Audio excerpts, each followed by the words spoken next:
다윗이 400명의 군사들을 이끌고 출정을 했죠.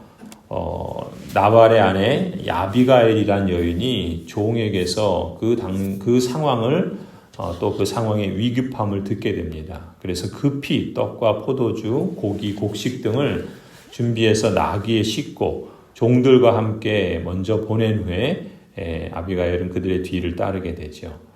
이 아비가일이 복수를 벼르며 내려오는 이 다윗 앞에 엎드립니다. 그리고 지혜로운 말로 다윗의 분노를 가라앉히지요. 24절입니다. 그런 다음에 아비가일이 다윗의 발 앞에 엎드려 애원하였다. 이렇게 애원하죠. 죄는 바로 나에게 있습니다. 이 종이 말씀드리는 것을 허락해 주시고 이 종의 말에 귀를 기울여 주십시오. 장군께서는 나의 몹쓸 남편 나발에게 조금도 마음을 쓰지 마시기 바랍니다. 그 사람은 정말 이름 그대로 못된 사람입니다. 그 나발이라는 이름의 뜻이 바보다라고 그렇게 말하고 있지요. 계속해서 보시면은 그 사람은 정말 이름 그대로 못된 사람입니다. 이름도 나발인데다 하는 일도 어리석습니다. 그런데다가 장군께서 보내신 젊은이들이 왔을 때에는 내가 거기에 있지 않아서 그들을 만나지도 못하였습니다. 그러니까 아비가일이 이렇게 그 다윗에게 말합니다. 그러면서 아비가일은 다윗에게 그 개인 원한이라든지 이런 하나님을 대신해서 직접 원수를 갚는다든지 이런 식의 졸장이 되지 말고 여호와의 전쟁을 수행하는 장군이 되어야 한다라는 점을 다시금 일깨워 주죠. 26절부터 28절이 그 내용입니다. 장군께서 사람을 죽이시거나 몸소 원수를 갚지 못하시도록 막아주신 분이 주님이십니다. 주님도 살아계시고 장군께서도 살아계십니다. 장군님의 원수들과 장군께 해를 끼치려고 하는 자들이 모두 나발과 같이 되기를 바랍니다. 여기에 가져온 이 선물은 장군님을 따르는 젊은이들에게 나누어 주시라고 내가 가져온 것입니다. 이 종의 허물을 용서해 주시기 바랍니다. 장군께서는 언제나 주님의 전쟁만을 하셨으니 주님께서 틀림없이 장군님의 집안을 영구히 세워주시고 장군께서 사시는 동안 평생토록 아무런 재난도 일어나지 않도록 도와주실 것입니다. 이렇게 아비가일의 그 지혜로운 말에 다윗은 노여움을 풀지요. 그리고 아비가일의 이 슬기로운 권면을 오히려 고맙게 받아들입니다. 그리고 여호와께서 아비가일에게 복을 베풀어 주시기를 축복하지요. 32절부터 그렇습니다. 다윗이 아비가일에게 말하였다. 주 이스라엘의 하나님이 오늘 그대를 보내어 이렇게 만나게 하여 주셨으니 주님께 찬양을 드리오. 내가 오늘 사람을 죽이거나 나의 손으로 직접 원수를 갚지 않도록 그대가 나를 지켜주었으니 슬기롭게 권면하여 준 그대에게도 감사하오. 하나님이 그대에게 복을 베풀어 주시기를 바라오. 이 다윗은 지혜로운 여인 아비가일을 통해서 자칫하면 자신이 어리석은 일을 할 뻔했다 이렇게 고백을 하지요. 또 그 일을 이렇게 해석합니다. 주님께서 지혜로운 사람을 가까이 보내주셔서 악을 행하는 것을 막아주셨다 이렇게 보고 있습니다.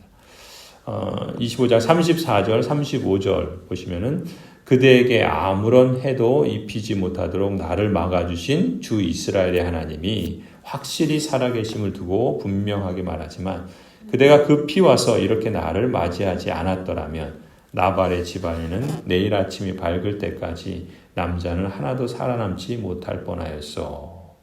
그리고 다윗은 그 여인이 자기에게 가져온 것들을 받고 이렇게 말하였다. 평안히 집으로 돌아가시오. 내가 그대의 말대로 할 터이니 걱정하지 마시오. 오늘 이 다윗의 그 이야기를 어제 본문에 이어서 본다면 우리에게 교훈하는 바는 무엇이겠습니까? 억울한 일을 혹 당해서 그 분노를 당장 내 방법대로 처리하고 싶을 때에도 하나님의 다스림을 인정하는 것, 또 하나님의 통치와 또 하나님의 말씀을 통해서 세우신 영적인 질서에 우리 자신을 맡기는 그러한 삶을 살아가도록 권면하신다 볼 수 있겠죠.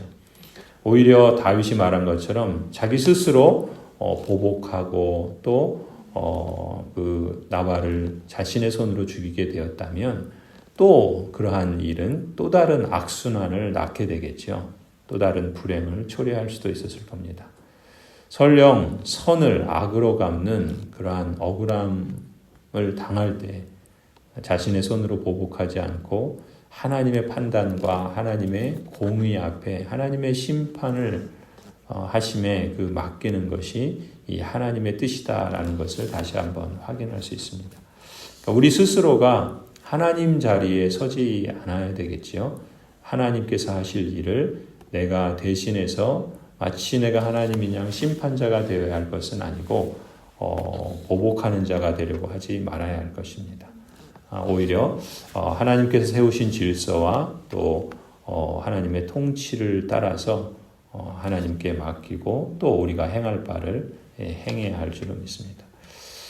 반면에 이제 나발을 보면은 참 어리석죠. 나발은 자신이 얼마나 무지하고 또 얼마나 무례한가 그런 사실을 전혀 인식하지 못합니다. 오히려 그렇게 행동하는 자신이 마치 왕이나 된 듯 성대한 잔치를 베풀고 술에 취해서 흥겨워하는 모습을 봅니다. 36절이죠.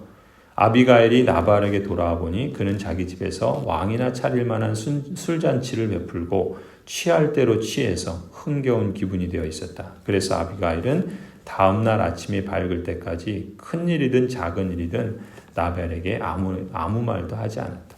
이 술 취한 사람에게 뭘 말하는 것은 그건 역시 어리석은 일입니다. 오히려 이 아비가일이 참 지혜롭죠. 아무 얘기도 하지 않아요. 말해도 소용이 없거든요. 다음날 아비가일이 전날의 일을 모두 전합니다. 그러니까 어떻게 됩니까? 나발이 충격을 받죠. 자신이 얼마나 어리석고 무지하고 무례했는가, 악을 행하였는가. 나발이 충격을 받아서 몸이 굳어져 버립니다. 그리고 결국 열흘 후에 죽게 됩니다. 성경은 이렇게 기록하죠. 37절. 아침이 되어 나발이 술에서 깨었을 때 그의 아내는 그동안에 있었던 일을 모두 그에게 말하였다. 그러자 그는 갑자기 심장이 멎고 몸이 돌처럼 굳어졌다. 열흘쯤 지났을 때 주님께서 나발을 치시니 그가 죽었다. 이 나발의 죽음은 하나님께서 그를 치신 것이다 라고 이런 신학적인 설명을 오늘 성경은 말씀하고 있습니다. 다윗은 이 나발이 죽었다는 소식을 듣게 되죠.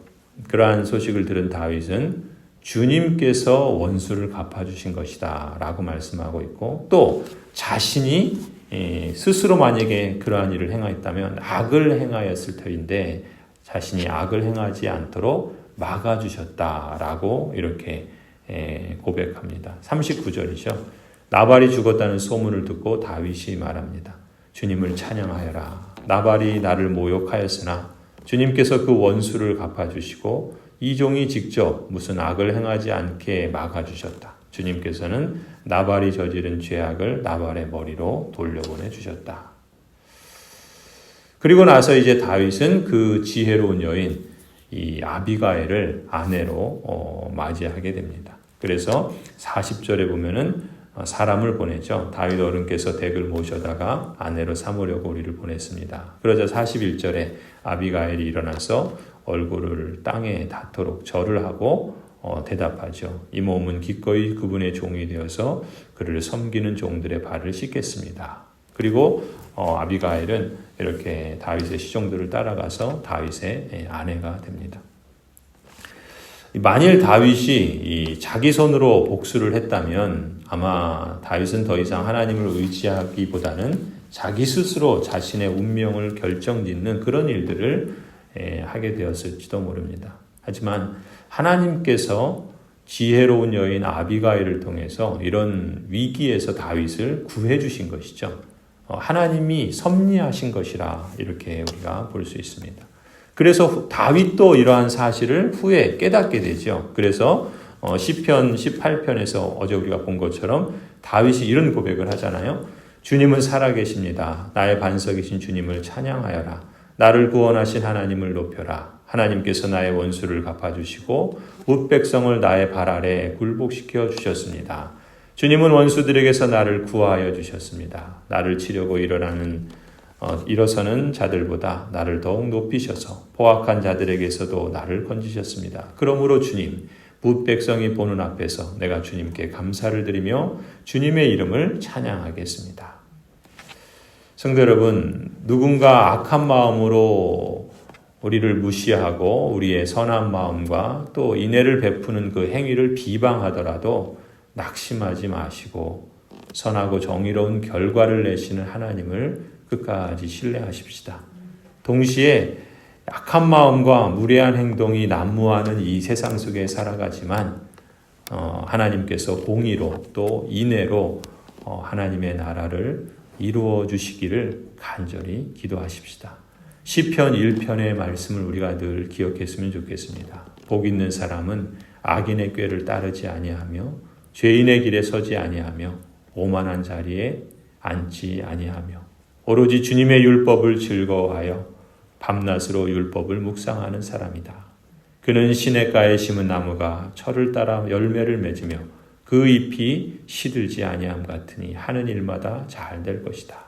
그러나 악인은 그렇지 않으니 한낮 바람에 흩날리는 쭉정이와 같다. 그러므로 악인은 심판받을 때 몸을 가누지 못하며 죄인은 의인의 모임에 참여하지 못한다. 그렇다. 의인의 길은 주님께서 인정하시지만 악인의 길은 망할 것이다.